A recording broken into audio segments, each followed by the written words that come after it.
Okay, in this lecture I want to talk about Southeast Asia in what's called the post-classical period, which runs from 1400 to about 1870. At the very basic point, what's going on in this period is a spread of trade. Formerly, the trade had been Sino-Indian, which means it went Sino meaning China and India. So the trade went from, I'll make this a bit larger for you, the trade went from China through to India.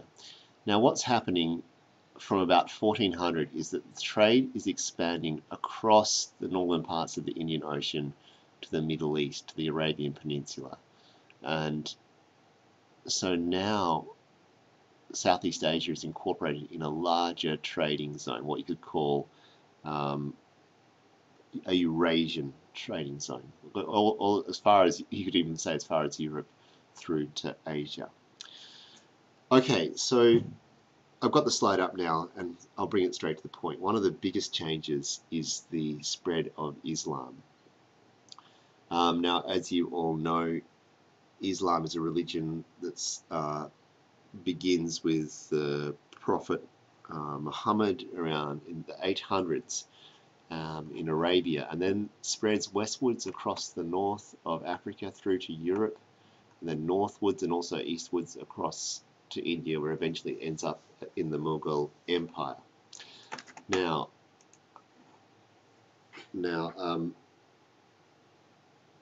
as far as Indonesia is concerned, we're getting evidence of Muslims arriving in Indonesia from quite early on in the piece, I think around about 1000, give or take. Now, initially, for the first 300-400 years, these Muslims aren't making much impact. They only start to make impact as this trade increases, this Eurasian trade away from China to the Middle East. Then we see a larger impact, and that's really one of the ways we know the post-classical period. So if we're looking, here's Indonesia, the spread of Islam. I'll explain this thanks to Robert Cribb's fantastic book, his illustrated history of Indonesia. So dark green is by 1450. These are the first areas that are converting, and that's the areas around the Straits of Malacca, the areas around Aceh, and areas of northern Java.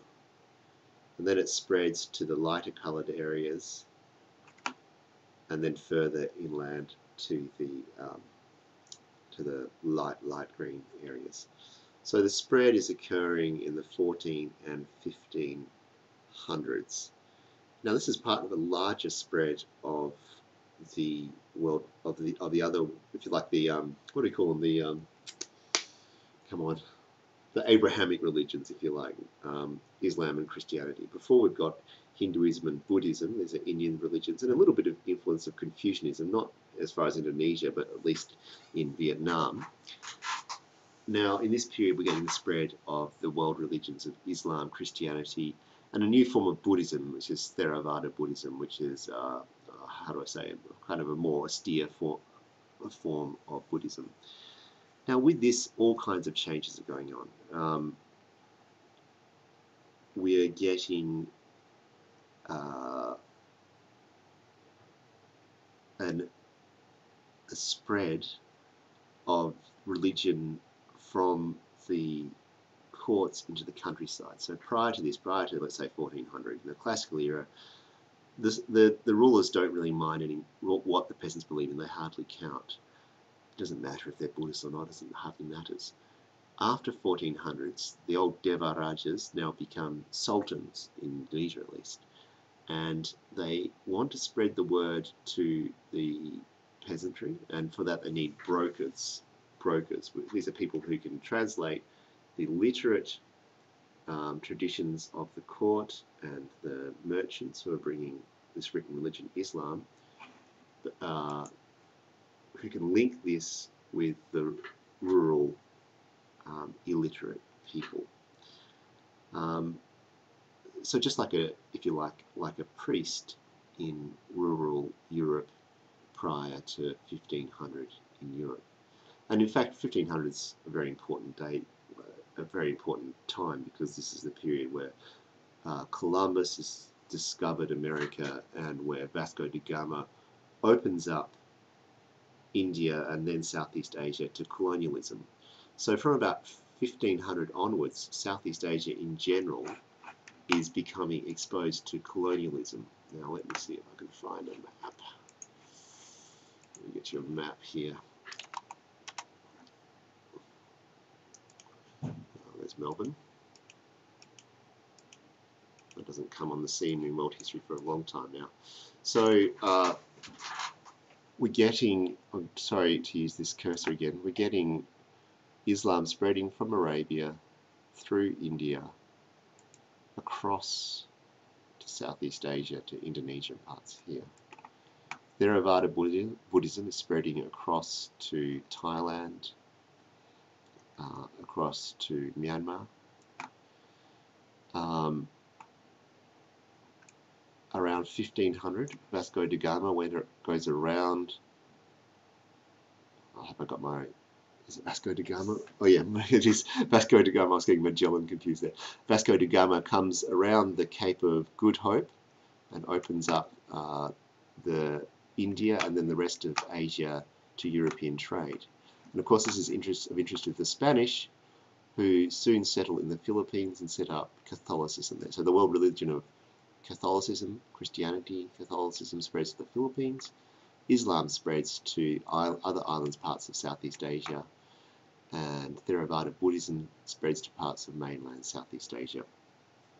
So our focus is, of course, Indonesia, where Islam has spread. There's now a new sense of belonging to an international religious community, an ummah, if you like. And there's now an attraction, if you like, of the holy books. Before we're talking about manuscripts, now holy books. The Quran, of course, is becoming important. And we're getting the development of cosmopolitan people in trading zones, in trading ports, who are linked all the way from China to the Middle East. So this is the overview of the post-classical period. We're getting in this Eurasian trade. First we have Islam spreading to Indonesia, but also the early colonialism in the form of Spanish coming to the Philippines, and then soon also Spanish and Portuguese merchants fighting over the spices and sandalwood in this part of the world, but only establishing little trading posts where they fight over these things. And that will do, I think, for our picture of the post-classical period.